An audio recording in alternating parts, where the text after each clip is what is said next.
Misery index at all-time highs. We are in a depression, not a recession.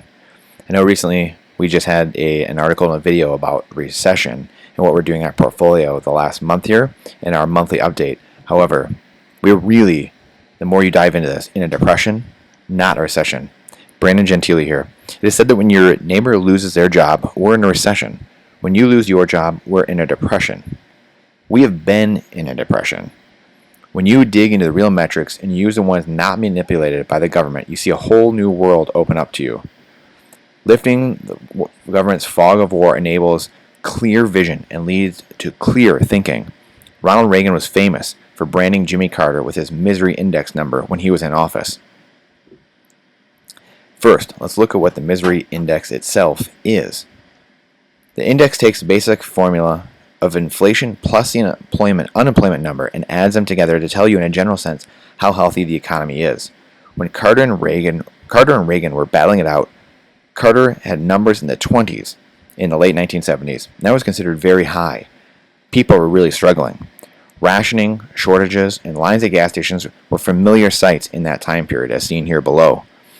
Things were not great, much of it caused by price controls, which were thought to be necessary because of, you guessed it, too much currency printing.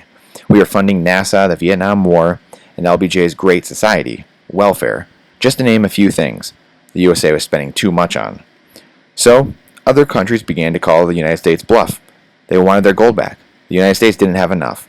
So Nixon temporarily shut the gold window, interrupting Ponderosa on Sunday night, August 15, 1971.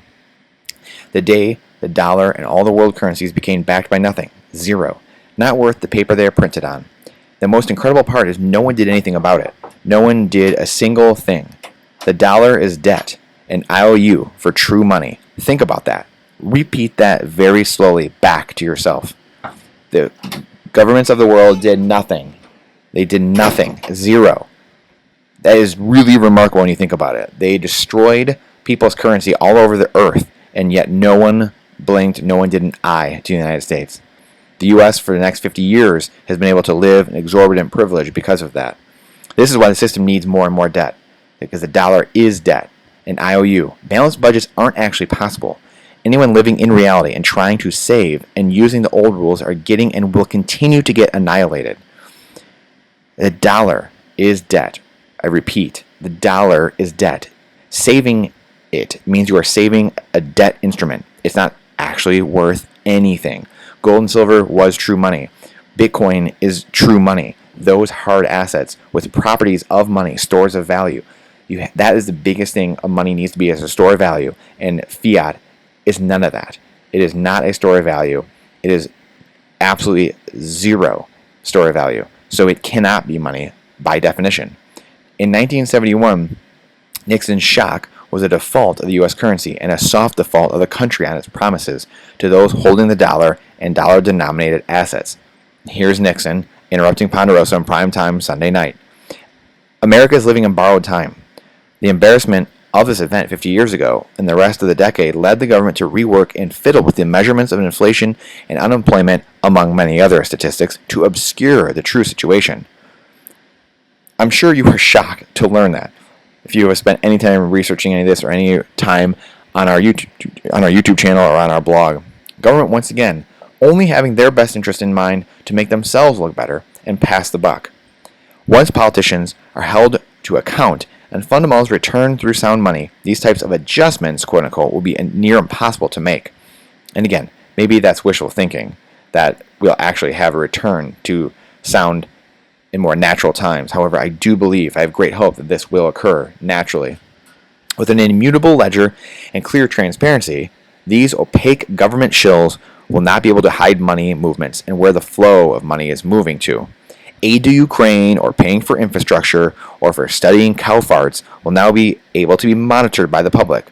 Is the money actually going to where the politicians said it's going, or is it paying off the big guy? Is it paying off cronies? Is it paying off lobbyists? Is it paying off favors? That is what will incentivize good actors to join public service and keep the leftover ones in the system on their best behavior. The current real misery index, 43, double what it was during Carter's years. Now, most people will say it's lower. However, they are using the new government metrics that hide what's going on, as seen in this chart below. People will say it's down here. This is complete hogwash.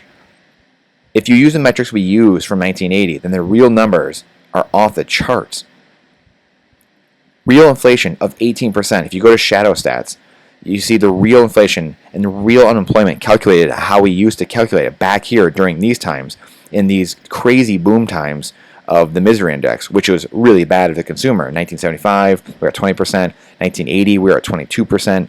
These are nothing compared to where we're at right now. Again, if you use the government's own data, how they calculated things during these peaks, we have real inflation of 18% and we have real unemployment at 25%. Those two added together equal a misery index of 43%. That is astonishing. True depression-like numbers. Nowhere near. Again, what we're going to talk about in a second, another way you can compute and go down the rabbit hole even further. Just briefly, taking asset prices getting crushed and add to the basket how much they've lost, the wealth effect, just how much they've lost over the last couple of years or the last year, and take that into consideration instead of employment. Because many people have assets they refinance or pull equity out of to live off of. So the utilization of a paycheck may be a lagging or misleading indicator. Heck, you could even use unemployment benefits. So you could use the S&P 500, say for pensions or 401ks, or you could use the GDP, potentially at a very macro sense, as a substitute to get an idea of the overall health of the country. No matter what you look at, though, we are being lied to by our government because they think we are too stupid to figure it out. That is a literal insanity. But, again, we have Congress generally always in single-digit approval ratings, yet they continually get voted in over and over again. Why is that? Is it because our votes don't actually matter? Or is it because people are too lazy and they continue voting in the same people over and over again, even though they don't approve of them? Something doesn't make sense. Something is truly off. And these are things we need to look into, because at the end of the day, if we right this ship, if we really clean house, drain the swamp, quote unquote, life becomes that much more abundant and freer and liberating and prosperous for all people. Don't we want that? Doesn't everyone want that truly at the end of the day? That's the part that I believe we truly do want. Again, showing here growth and productivity and hourly compensation since 1948. We can see there's a great website, WTF happened in 1971. They have a great site of all the charts and the inflection point, 1971, when we took our money and made it currency, and it's not backed by anything. We removed it from the gold standard. Everything has gone haywire. Compensation very low. Productivity keeps going up, but the compensation, the wages really have been stagnant for 50 years. It really has not kept up at all with the pace of inflation or productivity. And this is why there's such a wealth gap, partly why there's such a wealth gap beyond the middle class and poor generally not having assets. The wealthy understand they need assets. They need to put their dying currency into things of value and things that are going to appreciate over time instead of depreciate. So that is one of the biggest reasons. But again, among wage earners, which is a lot of the middle class and poor, they have been getting crushed. This is really all due to the Federal Reserve over and over again, just printing day in and day out for 100 plus years since 1913. All I want to know is how and where are people getting money to live off of? How are people driving down the road in $85,000 trucks? How is this possible? I truly don't understand it. Credit cards? Refinancing of debts? I don't know. Maybe you have an answer. Please let me know. Buckle up. Stay strong. And again, the rest of the week we're going to be having a couple parts on why inflation is the path to communism, path to Marxism, path to true destruction, and everyone equally being poor.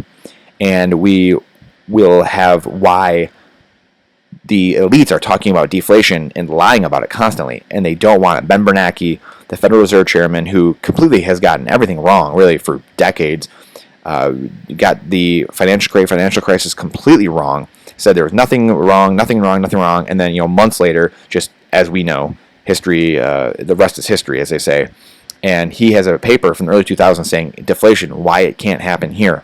And it's a whole paper on why we can never have deflation, and they're basically just going to have currency drops, helicopter drops of money like we've seen now, stimmy checks, stimulus payments, transfer payments, welfare, universal basic income, etc. And they're going to inflate, because we're a dollar or a debt-based society. It's the dollar. There's no money backed. There's no Bitcoin behind the money. There's no gold and silver. It is truly just pieces of paper they can print, or they can just type into a computer the digit digit after digit, and do whatever they want, and it's going to continue spiraling everything out of control. Culture, finances, and people, the wealth gap will continue to grow, continue to divide the country from the haves and the have-nots until we right the ship. So number one, get yourself food, storage, energy, self-defense, water, gold, silver, Bitcoin. Prepare yourself for what is coming, but also start voting out people that have only themselves in mind, and start voting out people that do not have liberty, freedom, life, liberty, pursuit of happiness as their mantra. If they're telling you you're going to get things for free, vote them out. If they are telling you they're going to do this and that for you, get them out. We want people who, politicians and leaders who restore power back to the people. The people are what make the country great, not the government. The government, here's a quick side note, last thing here, is the government workers used to not be added into employment numbers because they didn't produce anything for society. That is a stark contrast. Another reason, like we just spoke about earlier, them fidgeting with the numbers and fiddling with the numbers.